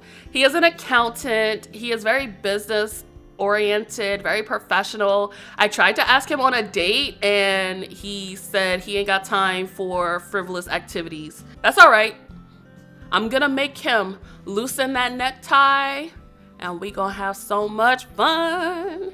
And then we have Lucille. Lucille is our white knight in shining armor. She just showed up one day at 6 in the morning telling us that she wanted to protect us, and she kept calling us Lord, which Sage was kind of getting a little hot and heavy over. He kind of liked it a little too much, but she's actually pretty cool. I love her. When she took off her helmet, was not expecting her to be this fine. But yeah, those are the love interests that we've met so far. And then we've got side characters that we can't really date, but we can befriend. This is Vivi. I think she's a fae. I don't think she's a real person because she be saying some really loopy stuff. She kind of reminds me of Luna Lovegood from Harry Potter. Very much out there. And like, we've already look, we got one event with Vivi. And then we have Quinn. Quinn is the man that's trying to slide up under our aunt. This man wants to be our uncle. He's a good dude and he cooks. He offered to cook us a meal, so I'm excited. But yeah, these are the characters we met so far and I like them. I have no complaints. So you're saying that once I've mastered the mop, you'll teach me how to swing a sword? Shut up, you should already be skilled in swinging your sword, Sage. It would be my greatest honor. Oh, I suppose that means you'll have to stop hugging me then. That's a bummer. This horny little fool. At that, she pulled back suddenly and sharply retracted her arms and standing upright. My apologies, Sage. That was not my intention. Please forgive my impropriety. No. Keep holding me. No, it's fine. It's not every day a beautiful woman holds me close. I should be thanking you. Shut up, Sage. Sage, you are embarrassing. Shut up. I say like I wasn't thinking the same thing. I want to be held. Lucille turned and cleared her throat. There was a slight pinkness in her cheeks. Show me the blush. Inwardly, you laughed. It was such a delight to fluster Lucille. You took the mop back in hand and tried to apply her techniques. Please show us her blushing, please. Oh my God. Start mopping, I guess. Handiwork check. I'm sorry. I have to do a D&D roll for mopping? Let's do it. Click to roll. All right, we got a +1 bonus. Let's do it. No whammies, no whammies. Is that a good roll or nah? You managed to do an all right job, but it definitely wasn't as pretty as when Lucille did it. Still, you suppose the floor was cleaner now. Hey, we cleaned the shop more and we got some XP. Yes, experience. As the sun crested the horizon and day slowly began to turn into night, you turned your open sign to closed. My door is always open. Phew, another day down. It was pretty busy today. Yeah, I guess some days are like that. Other days, we're just twiddling our thumbs until we can go home. Frankly, that's more like what I was expecting. I thought an antique store in the countryside wouldn't have a lot of activity. Maybe. Antiques and thrifting and stuff are pretty popular these days. I always thought it was only old people who liked antiques. Seriously. What? You don't like them? Looks like a load of junk to me. I agree. Ooh, baby, the bags under your eyes are intense. You need a nap. Junk? You should not say such things, Sir Florian. I really wish you'd just call me Florian. Lady Sylvie has spent her lifetime curating this collection of fascinating oddities. It would do you well to hold your tongue if it only spits distaste. I love the way she speaks. Oddities is one word for all of this crap. I mean, you do you, but is there a reason you work here if you don't care about the store? I care about the store and the owner. I don't care about antiquities. Your aunt helped me through some shit, gave me this job when I had nowhere else to go. I appreciate that. Doesn't mean I have to be in to use lampshades and rusty axes. I guess that makes sense. Speaking of it being busy though, how do I go about finding more things to sell? We'll run out soon enough unless I start pillaging the decorations. I don't know, go steal from someone's trash can. What the hell is wrong with this man? We're supposed to be stealing from somebody's trash can like Stardew. Do I look like a raccoon to you? Actually, don't answer that question, honey. Do you really want me to answer that part?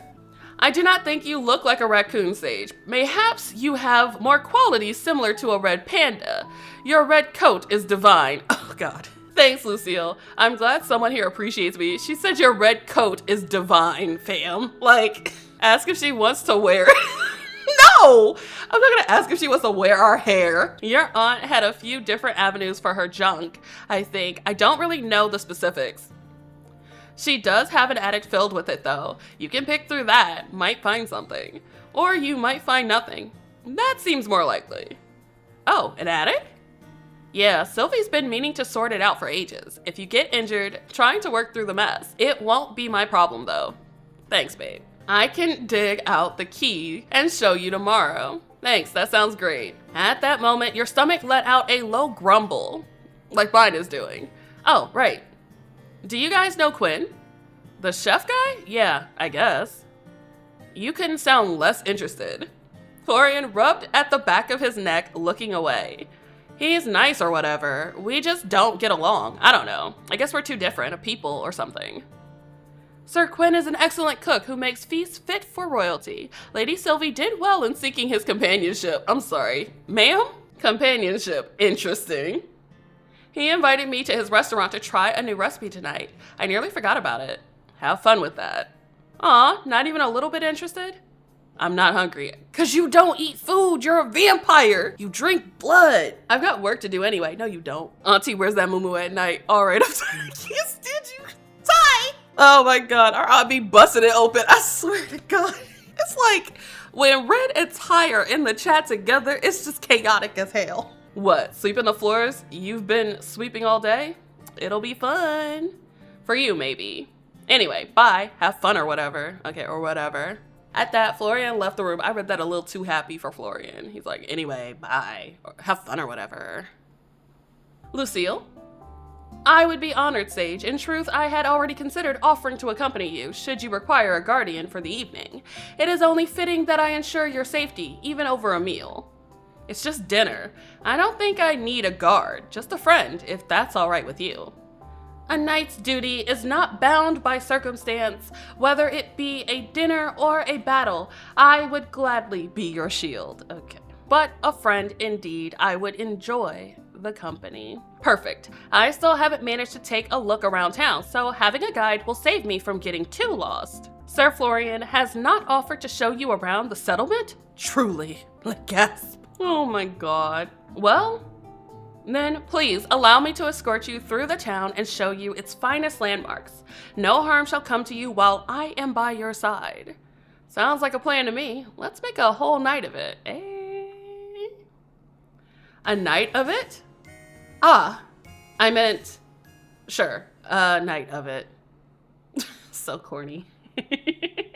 The town of Willowmist glowed softly under the moon as you and Lucille stepped out onto the main street. The air was cool and fresh, carrying the faintest hint of blooming jasmine and the earthy scent of the forest just beyond the town's edge. Somewhere a distant clock chimed the hour, its tones mellow and unhurried. You couldn't help but think that time seemed to feel slower there. There really was no need to rush, was there? Oh, it's setting a mood. It is a brilliant night for a stroll, though the weather has begun to cool off. Remnants of autumn still remain. Leaves crunched under both of your footfalls, pleasantly singing farewell to their passing season. So, Lucille, how long have you lived in Willowmist? I believe it has been around 3 months now, give or take. Wow, that's very recent. What brought you to town? It is a long and peculiar tale, Sage. One I am not certain you will believe, but if you wish to hear it, I shall tell it true. This must be related to why she thinks she's a knight. She is a knight. I'd be happy to hear it. Very well, 3 months ago I was not in Willowmist. In fact, I was not in this world at all, at least not as it is now. I hail from the time long past, an age of kings and castles, of honor and oaths sworn beneath banners fluttering in the wind. Okay, his face. This is my face. You stared at her, still trying to gauge whether she was pulling your leg or not. But Lucille looked completely and utterly serious. I was engaged in a more dire battle when the world itself seemed to shift beneath me. One moment I stood upon the battlefield, the next I awoke amidst the unfamiliar sights and sounds of this town. I like to think I'm easygoing, but time travel is a lot to take in. I understand your doubt, and yet I have no reason to deceive you. This armor, these weapons, even my manner of speech, all relics of an age long forgotten. Surely you have noticed their antiquity, or you're just a theater kid, but yeah, sure, time traveler. You're being serious, aren't you? Yes, I swear it upon my honor. When I arrived, I had no knowledge of this place or this time. The world I knew was gone, replaced by one of strange machines and customs. She can't seriously be telling the truth, right? A potential ghost in the store, sure. A time-traveling knight? But I guess she really doesn't have a reason to lie to me. I'll just go along with it for now. That's kinda nuts, you know. Indeed, it is kinda nuts.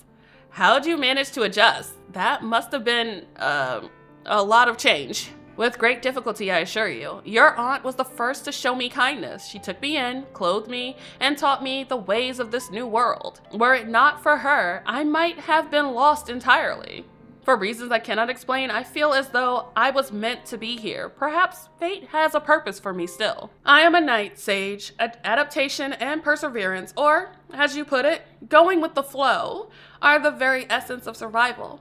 I have pledged my service to you, not only out of duty, but because in this unfamiliar land, you have given me purpose, and for that, I am grateful. Aw, give her purpose. Why do you think you are not strong, Sage? I see no reason to doubt yourself so. Strength is not measured solely by the swing of a blade or the weight of one's armor. It lies in the choices we make, the burdens we carry, and the resolve to continue forward when the path is uncertain. Okay, I suppose so. When did you become a knight, Lucille? I was 7 when I was sent to the local lord's castle to begin my training. 7? That's so young. I'm 26 now. I feel like I've done nothing with my life, in fear that I would choose wrong. So much time has passed me by.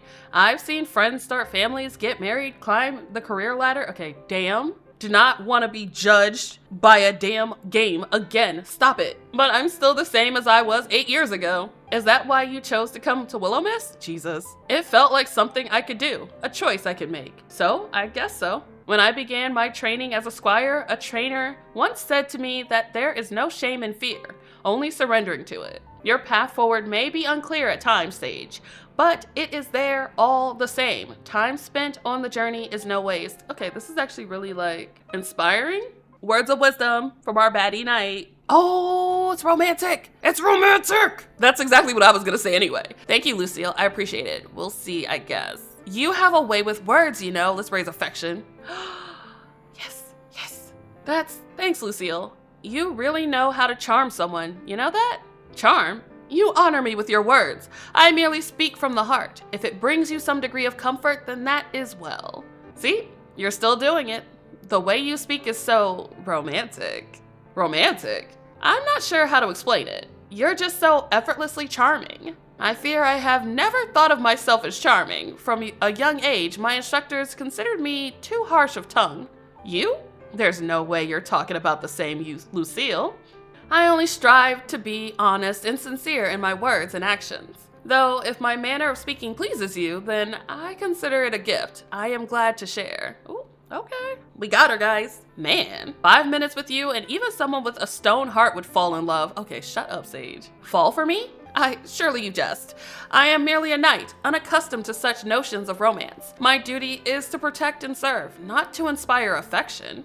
She's blushing! We finally got it, guys! Well, consider me inspired. Shut up. Stick your tongue back in your mouth. You look like a fool. You watch as Lucille blinked a few times, in surprise, her usual steady composure faltering for just a moment. Your words are, most gracious Sage, you have my thanks. I fear I've spoken too much and nearly forgot the purpose of our excursion. This way, allow me to introduce you to the fine establishments of Willowmist. I forgot we were on a tour and not a date. The two of you, side by side, continued onward through the town center. As you passed a brightly lit building, Lucille gestured towards it. Behold, the farmer's market. It is most curious. It is found indoors. In my day, one would venture to an open square at dawn, yet here the bounty of the land is neatly contained beneath a roof. I must admit, it lacks the charm of market stalls, but the convenience is notable. It is open nearly no matter the hour. That is a store, not a farmer's market. A grocery store. Yes, I believe that is what Lady Sylvie referred to it as. Further along, Lucille slowed her steps in front of a small clothing store. Its mannequins posed in stylish outfits, many of which were winter coats. It would start to get cold soon, wouldn't it? And here we have a local tailor. Their wares may lack the intricate embroidery of royal finery, but they seem practical and well made. If you have need of garments for the winter, I would advise you pay a visit. Maybe we could take a look together sometime. I would be honored, Sage. She led you onward, pausing briefly outside a plain brick building with a glowing green cross above its entrance. The hospital? An apothecary, though I have yet to have need of their services. The potions they prepare must be most potent in this age, with all the modern tools at their disposal. I'm not sure they use potions exactly, but medicine has probably come a long way. I can only imagine. I pray we do not have to find out anytime soon. Yeah, let's try to stay healthy for the next few months at least, alright? You have my word. Across the way, Lucille nods to a squat building with darkened windows. The local woodwright's workshop is just over yonder. His craftsmanship is impressive, worthy of a noble commission even, but it's nothing in particular. The master crafter simply gives me a certain sense of unease I cannot place. I do not doubt his skill, but there is certainly something about him that seems unnatural. However, in this town, that is not such a strange thing. Ooh, I'll keep that in mind if we ever run into each other. You humble me by taking heed of my word. Many thanks. Now, Sir Quinn's dining establishment is just ahead. All right. Ooh, this is so pretty. I love the lights. Oh my God, I love this place. The atmosphere of the night seemed to change as you stepped into the Silver Oak. You were surprised to find it mostly outdoors, but that surprise was certainly not disappointment. Strings of twinkling lights crisscrossed overhead, casting a soft golden glow that danced off wooden tables, and the cheerful faces gathered around them. Aww. The air was rich with the mouth-watering aroma of sizzling meats, freshly baked bread, and the faint sweetness of roasted vegetables. Every now and then, the scent of herbs and wood smoke wafted past, carrying on the gentle evening breeze. Plates of food and frothy pints of beer made their way to tables, the clinking of glasses mingling with bursts of laughter and lively chatter. Someone at the table in the corner strummed a guitar. Musician! You came! Several times. Of course, how could I turn down the best chef in town? I brought a friend. I hope that's all right. The more the merrier when it comes to food, eh? Please, I reserved a table just for you. Sit. Not as soon as he was on the screen. So he is taken. He's trying to get up under our aunt. So he's trying to be our uncle, and I don't think he's available for us. Allow me to do that for you. Ah, you are so well-mannered, Lucille. The world would be a better place if we had more people like you. I only help where I can, Sir Quinn. And so humble, too. Please sit and enjoy the atmosphere. Deliciousness awaits. You sat down and Lucille adjusted your chair for you before crossing over to sit on the opposite side of the table. Her armor made a slight scraping sound, but you were impressed at how silent it was overall. Your aunt really did well picking that out. Where'd she manage to get armor like that anyway? I swear, there's so much I don't know about her. Maybe I'll get to ask when she comes back home. It's only 3 months away after all. Oh! Did we actually get a date? You seem deep in thought, Sage. I think we got a date. Oh, my bad. I was just thinking about my aunt. A fair topic to be consumed by. Your aunt is a wonderful woman. Okay, are you into our aunt too? I'm almost jealous of you and Florian, you know? Jealous? You two honestly know her better than I do. All we know each other from is letters. Even now, I haven't seen her in, 21 years? Jesus. If a woman is looking at you that hard like that in the dim light, she's trying to smash. That is indeed a long time to go without seeing one's own family. Yet, you cannot deny the bond you shared through your letters. A connection nurtured by words alone is no less meaningful. Yeah, but it's different, isn't it? I know her as my quirky aunt from the countryside, who likes herbs and crystals. You, this town, really know her. Everyone I've spoken to seems to look up to her. She is the best of Willowmist. I do not think it an exaggeration to say that this town would not flourish as it does without her. Big shoes to fill. You needn't fill her shoes. Only bring your own. Okay.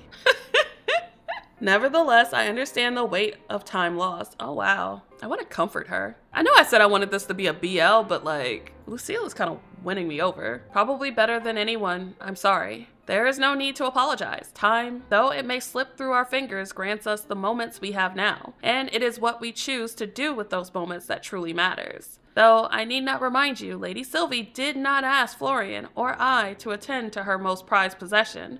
While she was absent, she asked you. In truth, it is part of the reason I have so quickly trusted in you. Lady Sylvie herself believes in you. She could have at least left me some instructions if she believed in me so much, that part. Forget talking about me, anyway. I'm more interested in knowing about your knightness. Do you truly find it so interesting? I do. Can you really use that sword? Is that sword real?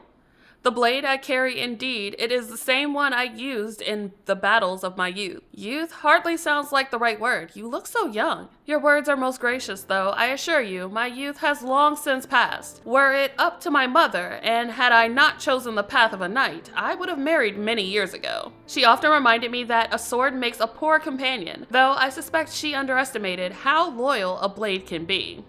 It's nice to know that despite the year, mothers are just like that. Your mother also wishes for you to marry? Probably. I think it has more to do with wanting grandchildren than wanting me to get married. But anyway, about that sword. You can really use it. Use it? I assure you, my training has not gone to waste. This blade has seen me through many trials, and though I pray it will not be necessary in this time, I am prepared to wield it should the need arise. Okay, I don't think I'll need you to stab anyone, but I do appreciate the offer. I will endeavor not to stab anyone in your presence. She's still gonna stab people, just where I can't see them. Maybe just not at all? At that, she cracked a smile. I carry a sword not as an act of aggression, but a promise of protection. I would never harm another who was not deserving of it. I could hardly be called a knight otherwise. You're making me want to see you swing that thing. I bet it'd be real cool.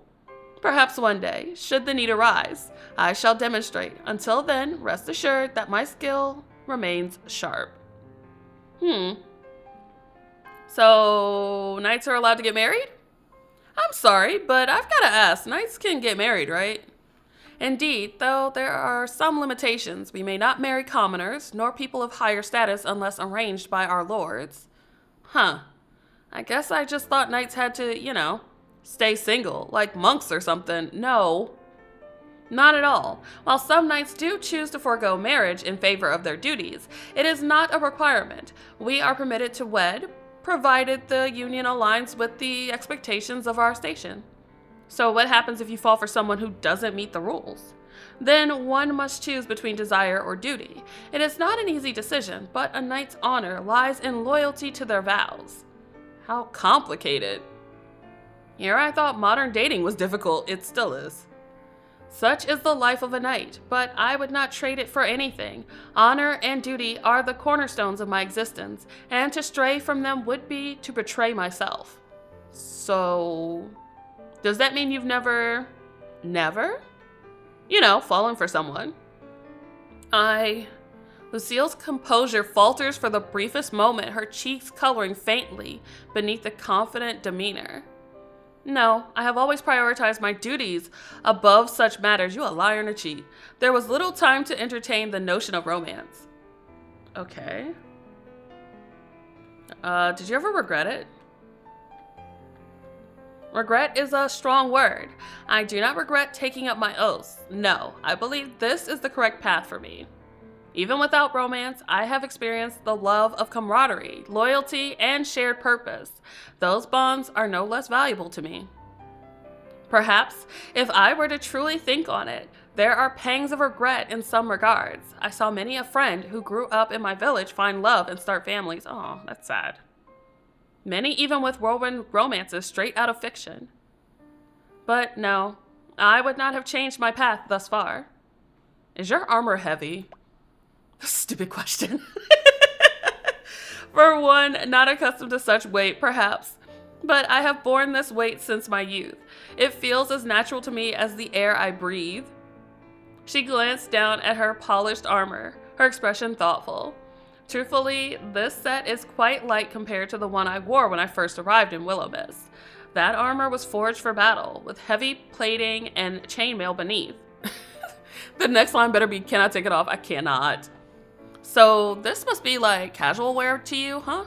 In a sense, yes. I find it reassuring in a way. Wearing it reminds me of who I am, no matter how strange this time may be. I don't think I could even stand upright in something like that, let alone move around so gracefully. Grace comes with time and practice, my friend. Though I suspect you would carry it well, should you ever wish to try. Oh, she's trying to give us her armor. Bon appetit! Dinner is served. I'm sorry. That game, Someone Stole My Lunch, absolutely killed Bon Appetit for me, because that man said my name is Bone Apple Tea, and I still am never gonna be over that. That was fucked.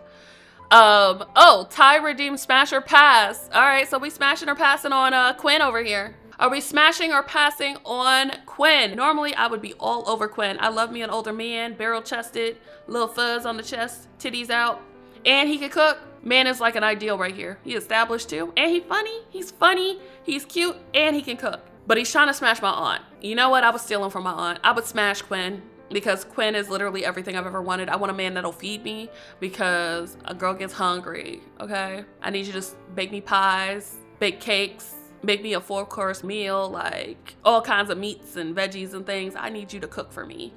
Throw down in the kitchen and clean up after. And I need you to be big enough that I can be like wrapped up in your arms and feel safe and secure. So yes, I would smash Quinn. All right, let's see the results. Smash or pass on Quinn. And the chat has spoken with 93% of the votes. You would smash with 54 votes. And 7% of you said pass with 4 votes. That's crazy work. Who passed on Quinn? Because Quinn is the total package. Fail. All right, but you guys have spoken. Quinn appeared as if from thin air, then placed 2 dishes down, one in front of each of you. What you saw would have been fit for the finest restaurant anywhere. The creamy beets were so red, it almost surprised you. If it's delicious, then you will sing my praises through all of Willowmist. If it is not, then simply strike me down, as I could not bear the thought of serving our lovely Sylvie's family anything less than perfect. He got a beard, I'm trying to wet it. Jesus Christ, die. Well, she brought a sword, so let's hope it's good. I am near trembling in my boots. Please, taste. I'd love to. The smell's delicious. You raise a fork full of the risotto to your mouth. The creamy texture, the tender rice, the velvety sauce, it was beyond delicious as you chewed. The earthy flavors of roasted beets, almost sweet, filled your mouth. Quinn, this is delicious. Magnificent. You do not understand how that warms my heart so.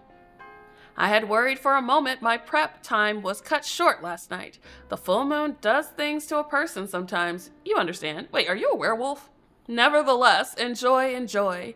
Fine company makes a meal even more delicious, eh? Is he a werewolf? You look back over towards Lucille, who seems to be enjoying her meal just as much as you were. Quinn wandered back through the table, smiling and chatting to each person he passed by. Everyone looked happy to speak to him. He's really nice. Indeed, he is a noble man with a noble heart. We are fortunate to have him in Willowmist. Affection up! Oathkeeper. Yes, we did it! Confirm. You continued eating, eyes passing over the various people that sat at the tables. There were all kinds, friends, couples, families. The atmosphere was extremely pleasant, and it was easy to fall into the town's rhythm. Absent-mindedly, you looked past Lucille's shoulder, your eyes locking onto someone sitting a few tables away from you. Oh my God! It's baby boy! But you know what? We're gonna have to deal with this another day. I'ma save real quick. That's not what I wanted to do. I wanted to do this. Boop. All right, we're on day 3. We will come back to this another time. So that was the Willowmist Emporium of Antiques and Curiosities. So far, this is so cute. I love all the characters. I'm really loving the main character. So sassy, so spunky, so much fun. Sage is awesome. Like, Sage is perfect. I love him, and he can get it.